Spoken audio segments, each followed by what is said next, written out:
Hello viewers, this is Daily Politics and I'm your host, Hamza Idris. The Super Eagles continue to make us proud in Ivory Coast as the Africa Cup of Nations fires on. Congratulations to all of us. However, back home in Nigeria, citizens grapple with a critical challenge as a substantial 80% of its total revenue is allocated to debt servicing, a concerning trend that has continued since December 2022. This financial strain intensifies with a significant decrease in federal funding for crucial sectors, particularly health, which witnessed a decline from 5.9% in 2012 to 3.3% in 2019. In this report, Trust TV examines Nigeria's fiscal policy direction and its impact on the economy. According to data from DataFight, the health sector allocation marginally improved to 5.7% in the 2023 budget. However, the education sector faces consistent challenges with only 6.47 trillion naira allocated over 7 years. The highest education allocation was 745 billion naira in the 2019 budget, but subsequent years saw a decline, reaching 5.4% in 2022 due to the impact of the COVID-19 pandemic and the resultant debt crisis. Today, 98% of our income is what we're using to service debt. What remains of our income is just 2%. And so what would that do for us? All right, we have a budget for 2024, a federal budget of 28 trillion. And our revenue is not up to 10 trillion, it's about 10 trillion or thereabouts. Okay, and then we are using 98% of that, for instance, to service debts, and we're just left with 2%. The debt to GDP ratio has breached the self-imposed limit, standing at 45.4%, while the debt servicing to revenue ratio has reached 73.5%, surpassing the recommended 50% threshold. These unsustainable public debt level necessitates a reassessment of government spending and revenue generation. It's very unfortunate we live in a society where a government will spend money and nobody will account for it through this auditing process. If you look back at the audit reports for the couple of years, there are funds that have been paid directly into people's purses, mismanaged for several reasons. But nobody is asking those questions. Nobody is demanding accountability. That's where I question That's where I question the anti-corruption agencies on the work they need to do. Stakeholders are advocating tax incentive administration, regular audits, and reduced dependency on international and private creditor borrowing to end the fiscal crisis. They stress the urgency for government attention to the health and education sectors to facilitate nation building. If government is able to educate the citizens, the government will not worry itself about job, because when people have the knowledge, the skill, they can be able to on their own to source for job. Tax expenditure is revenue forgone by government, revenue that should have accrued to government that they've given up as incentives to encourage establishment of businesses within the country. But the governance process for tax expenditure is done in such a way that it shortchanges government rather than bring the benefits that tax expenditure brings to other nations. The Nigerian government stands at a pivotal moment in economic management. Through strategic policy adjustments, enhanced transparency and responsible fiscal practices, it can navigate these challenges and set the course for sustainable economic growth and stability. Dorcas Yakubu, Trust TV News, Abuja. Viewers, the state of the economy will be the focus of the conversation tonight, as we hope to hear from you regarding the cost of living in Nigeria. How much is a bag of rice in your area? What about beans, eggs, and other staple food?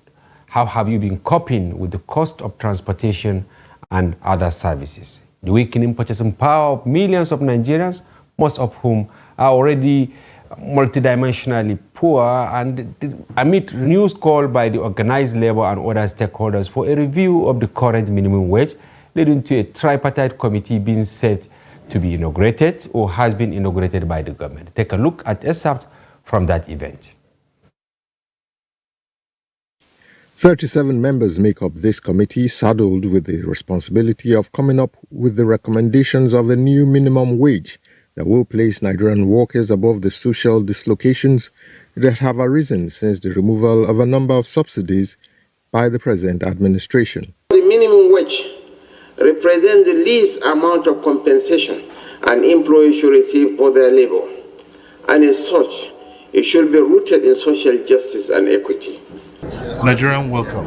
Everyone believes deserves a rise in his pay package. Honestly, we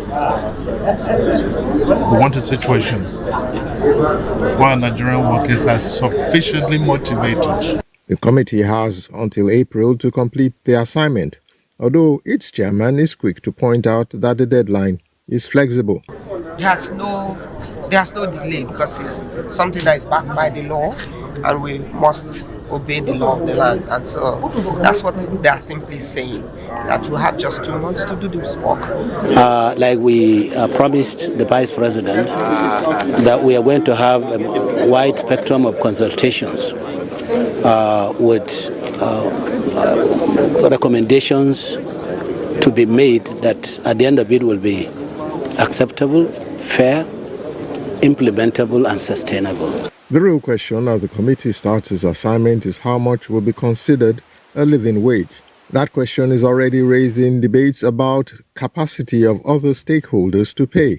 We don't want to preempt the outcome of this meeting, but you need to understand that the subnationals also have challenges, and that we are looking for alternative ways of funding, and we're sure that with the backward integration in the economy, a lot of us will be able to stand tall in this challenge. I could remember that as at that time when we proposed that 200 naira minimum wage, if you could recall that even inflation has not gotten to where it is today. If you also recall, as when we were doing that proposal, exchange rate, the official exchange rate was somewhere around 450 naira to $1. You could also recall as well that the parallel market rate as at then was somewhere around 700 naira to $1. But today, all this has been shattered. I will need to assure you that even the private sector have always been ahead in terms of having a much higher minimum wage. So it is for us to support a process that allows some measure of improvement in what we have paid to those who work to make this country great. The national minimum wage for the Federation falls within the exclusive legislative list of the 1999 Constitution as amended, which means the committee will only make recommendations. Federal government's final decision on an appropriate wage will thereafter be sent as a bill to the National Assembly to be passed into law. From State House Abuja, Kehinde Amudu, Trust TV News. Viewers, what should be the new minimum wage? But before we get your response, I'm joined in the studio by Ali Ahmed Gaidam. He's an Assistant General Manager and Head of our infographic desk at the Daily Trust. Today, in our paper, if you have had the opportunity to go through it, you must have seen an infographic there which has already gone viral across the world, maybe because of the information there. Mala Ali, welcome to the studio. Thank you very much. Yes, we're happy for bringing you. You can see your infographic on the screen, and you are the man behind the screen all the time, behind the newspaper. You know, you produce the infographics. What made this particular infographic to go viral today? Yes, based on the information I'm getting or the feedback I'm getting, a lot of people share this infographic, and I think the reason why is because it really touched the issue, the problem that Nigerians are facing in the recent time.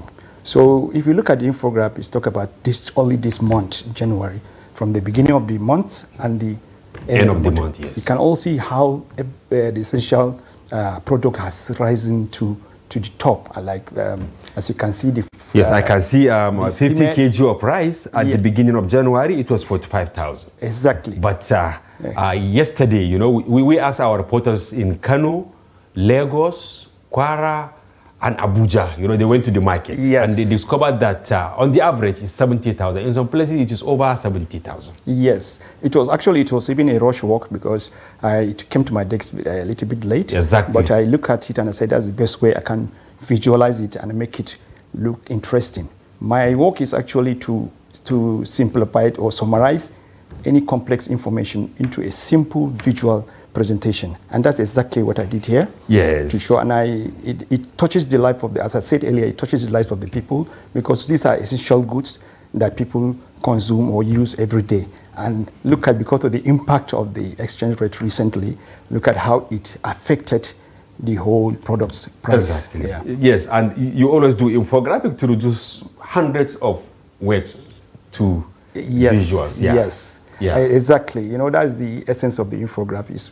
You know, as we always discuss, now is the time people don't read so deeply. So the best way we can give them a simple and straightforward and fast information is by making it, by visualizing the whole aspect. Okay. Finally, how has this been affecting you, the economy?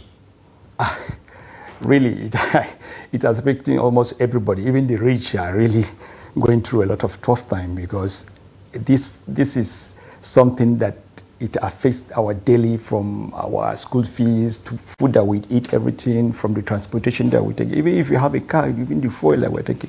A lot of troubles. Yes. Yes, thank you very much, Ali Gaidam, Assistant General Manager and Head of Infographic Desk at Daily Trust, for this explanation. Thank you for coming to the program. Thank you very much. And much. viewers, we'll take a short break. When we return, the conversation continues. Don't go away.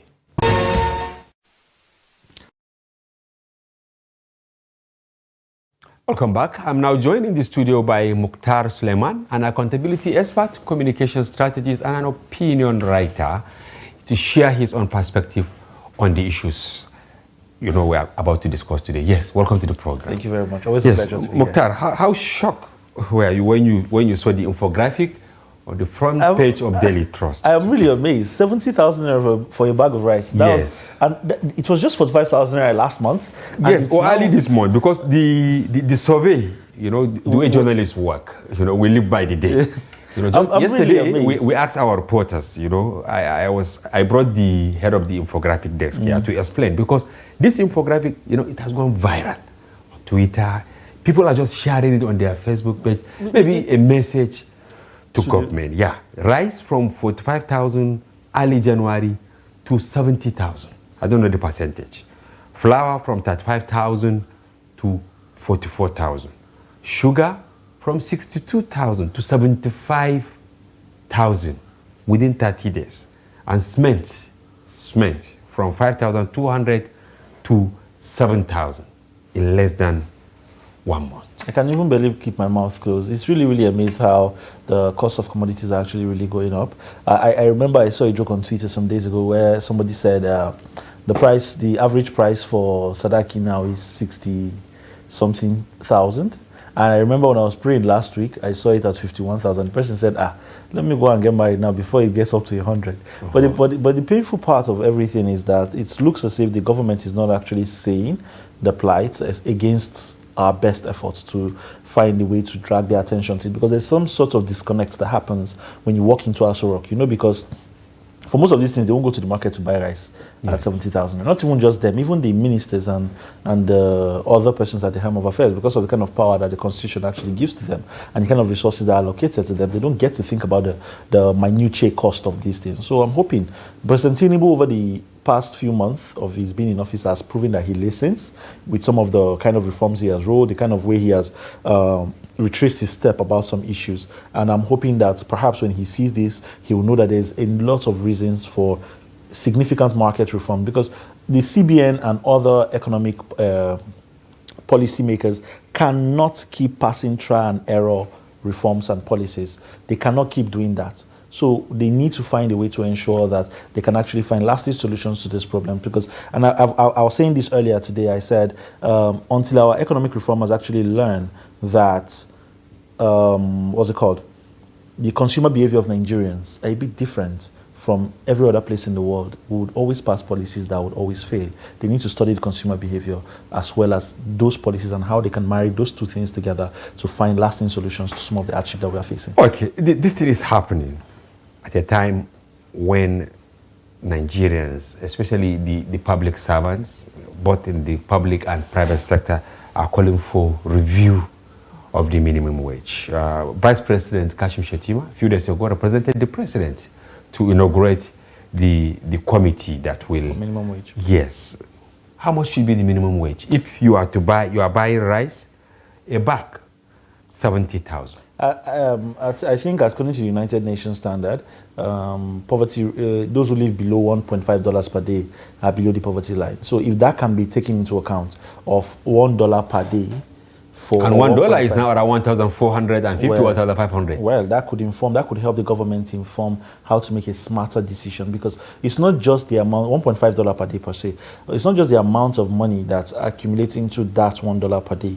It is also house rent, cost for house rent, extra cost for my wards that are there. Because part of the problem why we're facing these kind of issues is largely because despite the fact that we're being taxed, we're still having to use our net income to provide basic amenities for ourselves. Like water. We have to generate light ourselves. We have to pump water ourselves.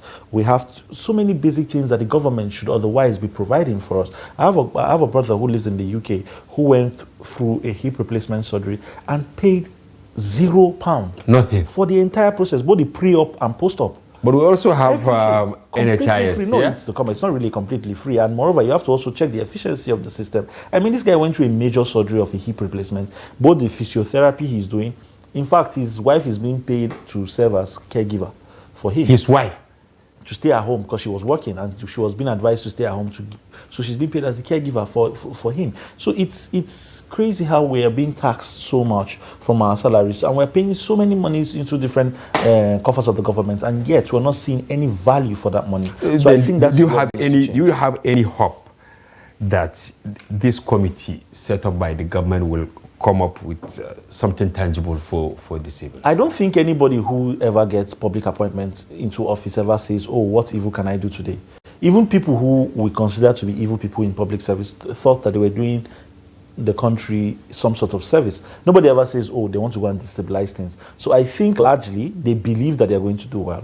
But at the end of the day, I hope that they know that whether or not they do well will not be judged by the performance of their self-assessment of their work, but by the workers who they want to present this to. If there's a large acceptability of it, then we can all agree that yes, they've done well. But if there's a large rejection of it, come on, you cannot tell yourself, you can't pat yourself on the shoulder and say this is the best we can, this is what we can do. But again, if we can take into account that $1.5 per day and spread it across 30 days, and that could serve as minimum wage, I think it will significantly increase the standard of living of people. All right, thank you, Mukhtar. Yes, viewers, the line is now open. Feel free to call in with your comments and contributions, and remember to keep your responses short and avoid foul language. Let's hear from you. How much should the minimum wage or living wage in Nigeria should be?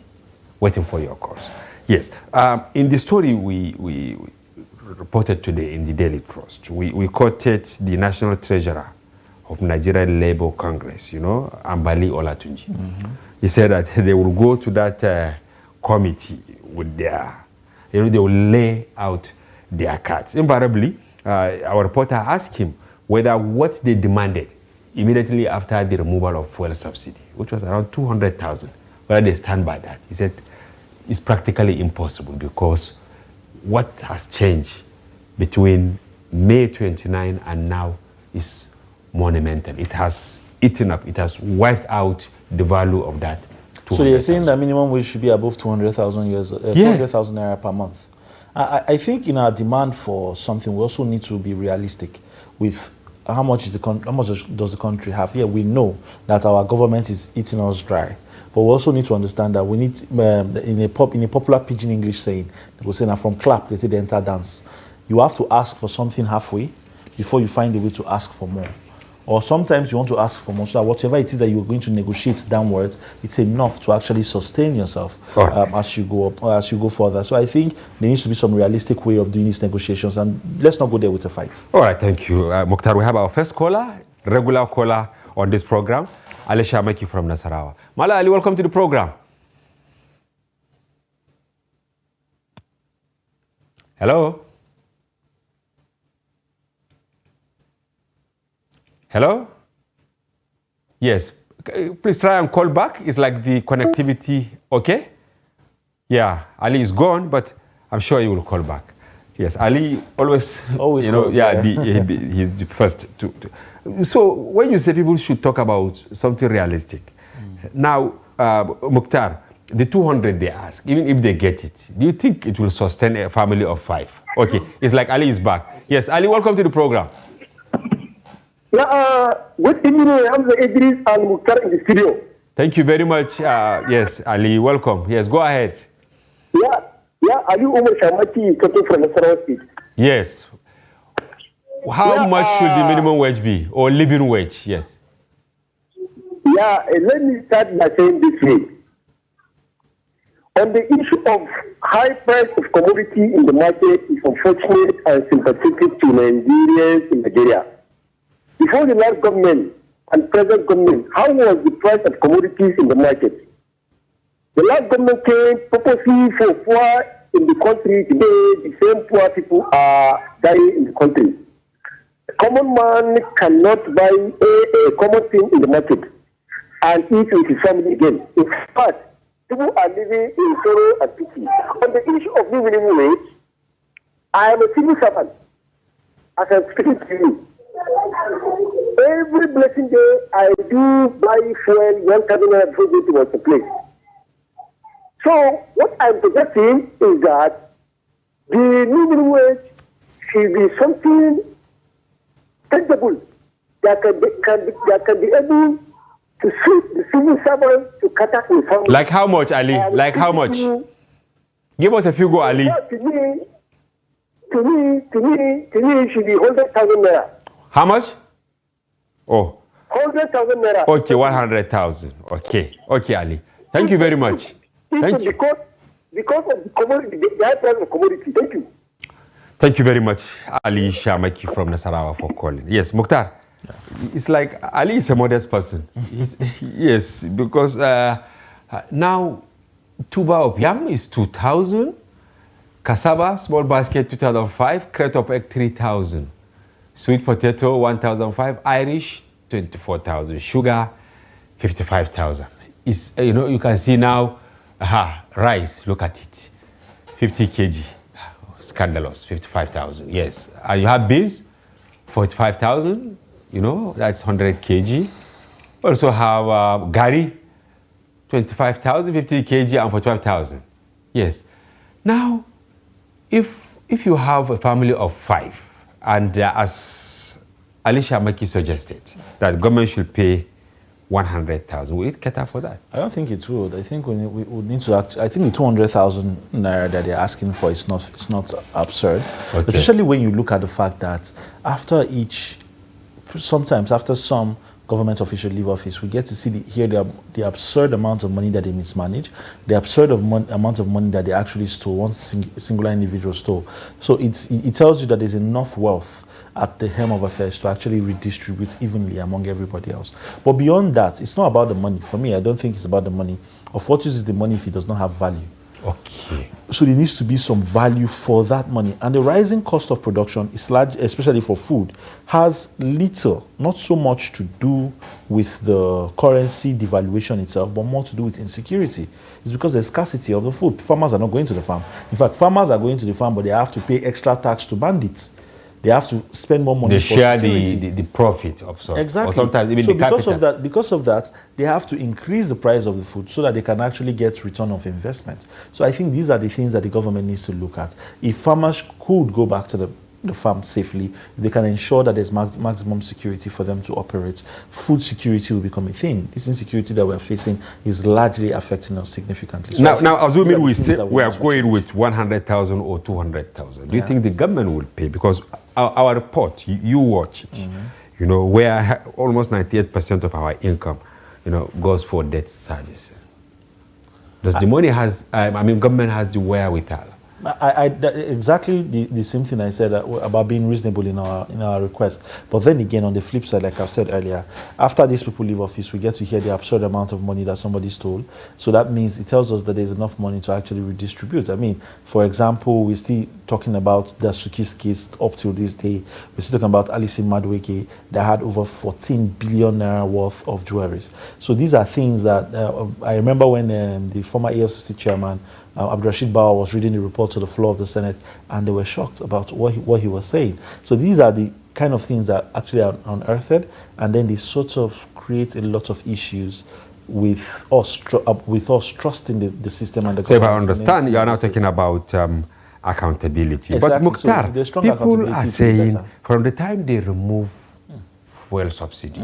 Federal, state, and local government areas, they share over $1 trillion naira on the average every month, meaning there is money. There is money. So where is the money going to? That's a very good question. So we still don't know where those monies are going to. Like, that's why I said there's enough resources at the helm of affairs to redistribute to the general public. But because we've not done we've done a very poor show of things as a country and as a government, we've not really helped the situation significantly. All right, we have our second caller from Taraba in the person of Emmanuel. Welcome to the program, Emmanuel. Hold on, sir. Yes, we're happy having you. How much should the minimum wage be in Nigeria?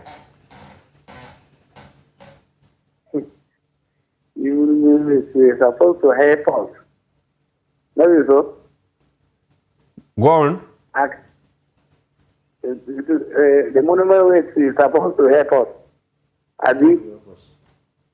So how much should it be? How much should it be, Emmanuel? Let me think. I don't forget what I. It's like we lost Emmanuel. Yes. We hope you will call back and tell us how much the minimum wage should be. Yes, I asked this question, before. The governors, local government chairmen, ministers, all that, no money and all that. And what they told us was, if they remove fuel subsidy, the money will be channeled, towards addressing some of these existential issues, problems in the country. More than 7 months down the line, the poor man in your village, in my village, still crying. Even you here in Abuja, you are crying. Of course, we're still getting poorer. That's why I said the problem is not, for me, exactly, it's not even in the first subsidy removal. It's in the value for the currency that you're holding. In every other country you go to in this world, fuel is very significantly high. Go to the US, go to Saudi. Saudi has a lot of oil, but yet the price of fuel per liter is significantly high over there as well. But the problem is, do I have value for my currency? The reason why the fuel subsidy removal is trickling down and causing a lot of issues and for hiking for food prices and commodity prices in general is because the average Nigerian has to fund itself for primary amenities, for basic amenities, and then that also trickles down to the cost of other commodities. All so right. that sort of elevates the issue. All right, we have another caller from far northeast in the person of Ali Bukar, who's calling from Borno. Yes, Ali, welcome to the program. You are welcome, sir. Good evening, sir. Yes, good evening, Ali. Yes, let's hear you. Go ahead. Please, the other callers called that the minimum wage should be 100,000. Yes, that's Ali Shamaki, yes. When you look at the value of the money today in Nigeria, in fact, if you look at the value of the naira today, and you talk of 100,000 to be a minimum wage, that will not work. Okay, what will work then? Because even if the government offered the 200,000 compared to the current life, because what you display on the television now, the prices of goods, you only take a sample of the prices somewhere in the country. If you come down to Maiduguri now, the price is much more than that. How much is a bag of rice in Maiduguri?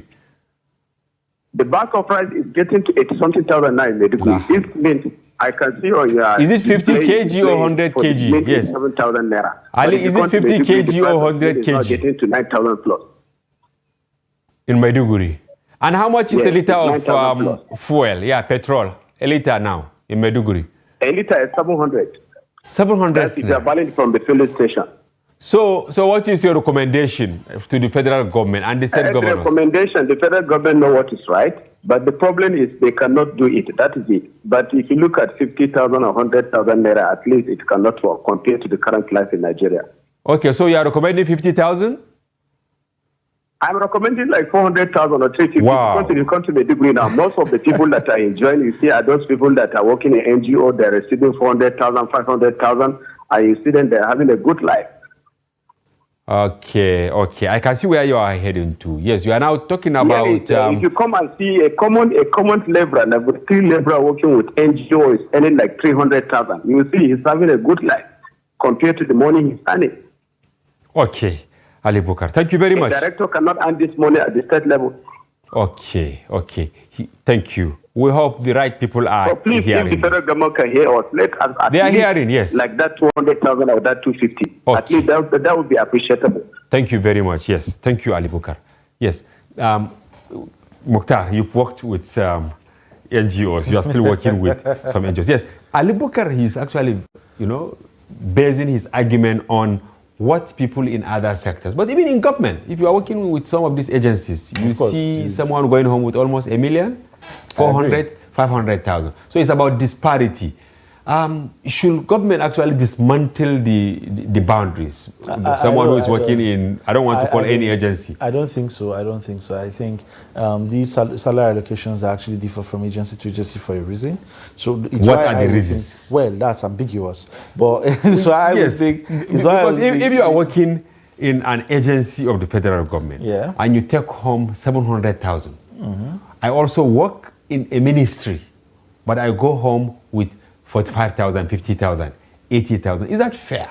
No, not necessarily. I don't think it is fair, but it also looks at, you also have to look at the metric and also what's the input of the agency, how much is the agency generating for the government. Some of these agencies generate money for the government, and because of their generating agency, it sort of gives them that leeway to be able to decide what their salary scale can be or would be. I know I consulted for one agency some time ago, again I will not mention him, where the drivers were taking home 100,000 every month. Just the drivers, yeah. So it depends on the kind of agency and how much money comes in there and how they can redistribute that money among the members of the people who work in that particular agency. But one of the most important things I still want to always point out, and one of the issues I've always had a hard knock on, is it is not about the cost of fuel. If the government can provide security and stable power in this country, the cost of production would drop significantly. So you're talking about securing the country? Yes, there should be security and there should be stable power, and that would help in ensuring that the cost of production will drop. If the cost of production drops, the cost of commodities in the market will also drop as well. It's simple economics, I think. We have another caller from Bichi in Kano in the person of Lawan. Lawan, welcome to the program. Welcome. Good night, Mala Hamza. Yes. I'm calling from Bichi. My name is Lord Bichi. Yes. So go ahead. The composition that you are doing now. Yes. It seems that the minimum wage, now federal government decided to increase the minimum wage. So I think the minimum wage should be about 100,000 for the worker. Okay. 100,000. 100,000. Okay. Why 100,000? Have you done the calculation? Yeah. Because the living standard here, like me who is living in Bichi, when I'm traveling from Bichi to Kano where I'm working, how much I spend in transportation, the price of the commodities is now high. See, the living standard is going very high. And I think the economy has broken. Okay, thank you. So the civil servant can. All right.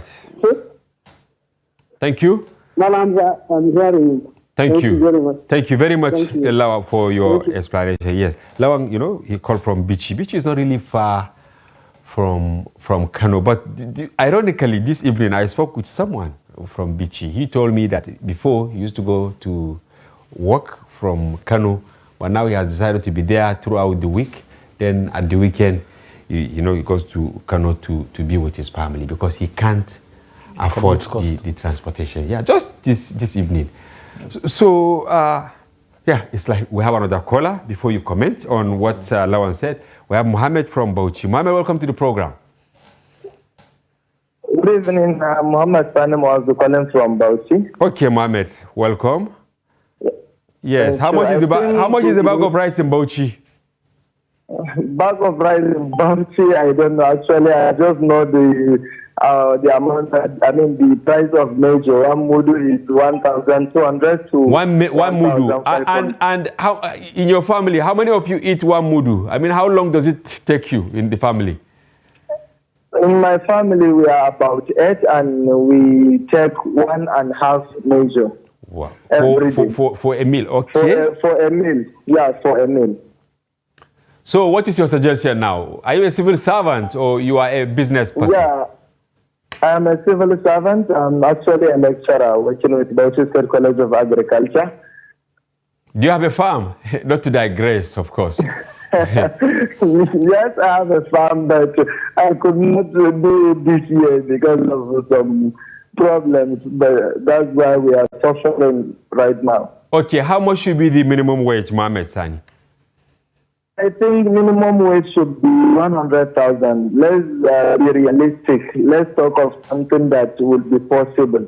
Because when the minimum wage was 30,000, the price of petrol was about 200 plus, and the price of petrol triple itself. So let the minimum wage also triple itself. All right. But saying this 100,000, I don't think it is practically possible. Okay, thank you very much for being realistic with the reality. Yes, Mohammed Sani, for coming from Bauchi. Yes, I'll continue to farm and feed the nation. Thank you. Yes, he's a farmer, as he said, and teaches at the College of Agriculture in Bauchi. He said we should be realistic in our expectation, and 100,000 he feels will do some magic. Then what about state governments? Because as we speak now, there are some states that are yet to start paying the 30,000 minimum wage, which was declared. It's really, really crazy. It's why I've always been a big sucker for allowing for a pure federalism system to work, where states become responsible for their own resources, and then they feed a certain percentage of the resources to the central level. So what the United States does. So if we can do that, it will force states to look inwards and ensure that their resources are managed properly and that their states can actually live richly. And then it will also, I think, largely to also curb the issue of security. Decentralization of our security infrastructure in this country is part of our problem. Yes, we are clamoring for community policing, but I don't think it really solves the problem if you do not allow states to find ways to make their own states flashy for investors. So if states become responsible for their own resources, it means that if your state is not secure, investors will not come there. Investors will rather go to other states. That means you will not have money. The fact that there's free money coming from the federal down to the states, it makes the states very complacent to do anything about ensuring that there's some level of security and safety for their people and the resources that are actually within the states. So this needs to change, and I think it has to change when we decentralize this system and ensure that states can become very responsible for themselves, by themselves. We're talking about true federalism now, and then system of federalism. Maybe state police and all that. That would lead to state police, of course, and other community policing infrastructure. But then again, that means security, the state governors become actual chief security officers of their state because they become responsible for that, for ensuring the safety of the lives and the resources in the state. If your state is not secure, investors are not going to come there. If investors don't come there, you're not going to be generating enough money to even steal from. Even if you want to steal, you need to ensure that the state is safe for investments to come in and for that investment to trickle down to every member of your state as well. All right, we have another caller from Nasarawa State, Ramat. Welcome to the program, Ramat. Yes, go ahead. Okay. We can hear you. Yeah, welcome, sir. Yes, what should be the minimum wage in Nigeria, or rather living wage in Nigeria? For me, I want the minimum wage to be at least 150. 400? At least 150. Okay. Okay. Why 150,000? Yes. Because the high level of expenditure now is high. Because all right, the living is high, and then the commodity in the market is too high. It's rising every day. Yes. All right. All right. Thank you, Ramat, for your contribution. Yes. We've been talking about civil servants or public servants. Then what about, business people, especially the MSEs? It's like they are being taxed beyond their capacity. You see somebody, pushing wheelbarrow, wholesale market, he has to pay maybe 2 or 3 different categories of taxes. They also require some incentive. I agree with you. I think it's sort of the work that Taiwo was supposed to do leading the Presidential Tax Committee, sort of looking for ways to harmonize the entire tax system. I don't know why that job is taking Mr. Oyedele, right? Yes, Oyedele. I don't know why that work is taking him so long. I think Mr. Oyedele has, I don't understand exactly what is going on in that system. But then again, it's Nigeria. Anything that can go wrong. Anything that can go wrong will go wrong.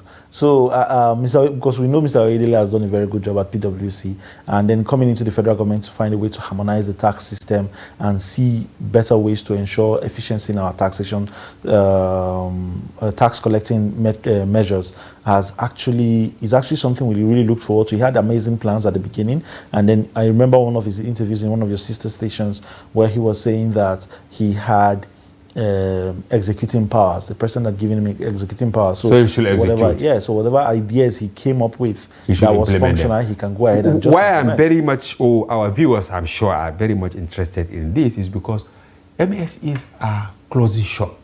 Because the operating environment very, really very harsh. They can't afford diesel, petrol is not there. They don't have the financial muscle to install solar energy, and they have to provide almost everything for themselves. As with every Nigerian, and that's really bad because the MSMEs are actually the ones oiling the Nigerian business sector. All right. And we need to find a way to keep them alive. All right. We have Ido from Abeokuta in Southwest. Yes. Welcome to the program, Ido. Let's hear your thoughts. Okay, thank you. Yes. How much should be the minimum wage or living wage in Nigeria? Based on the cost of the inflation, they said to us that inflation is 27%, but we know that it's almost 48%. Okay.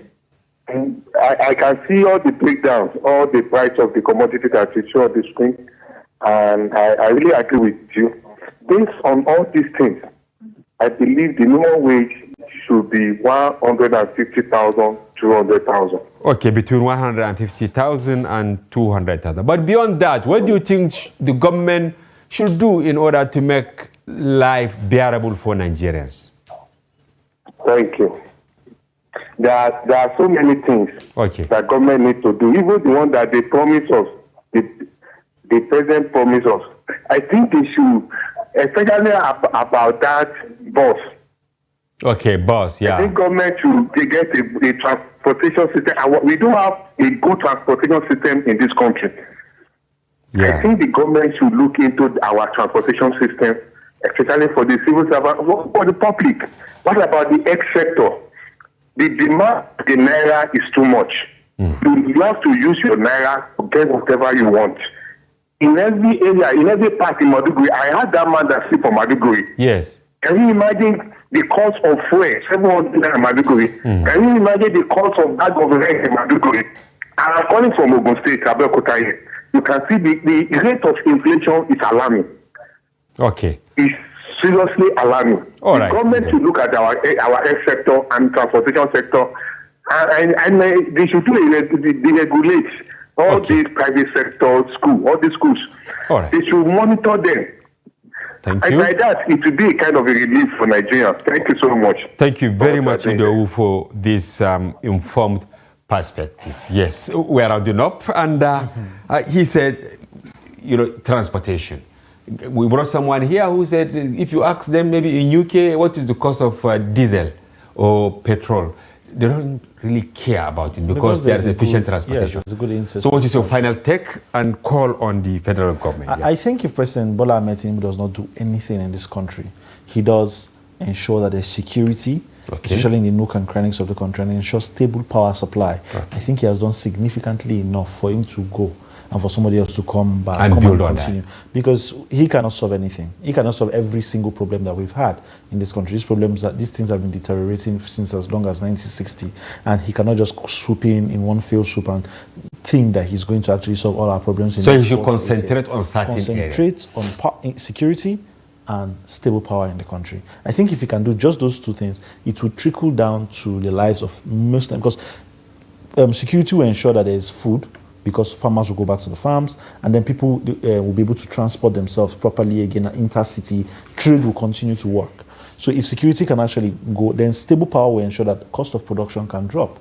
significantly, because if you look at the cost of production for most organizations or for most manufacturing plants, the one thing that eats up most into their pockets is diesel, the cost for diesel for them to keep the machines running. So if you can ensure stable power and security in the country, I think he's good. He can go, somebody else can come build up. So with Port Harcourt's refinery, Kaduna refinery on stream, Dangote already producing, maybe we should continue to pray for a better tomorrow. Hopefully.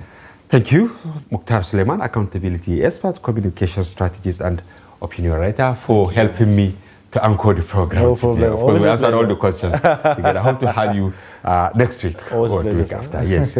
And viewers, that's a wrap on today's package. We sincerely hope you found the conversation engaging and informative. And be sure to join Daily Politics Live, airing every weekday, and our special package on Friday, during which we open our telephone line for you to comment on national issues. Once again, thank you for watching. Bye-bye for now. I'm Hamza Idris.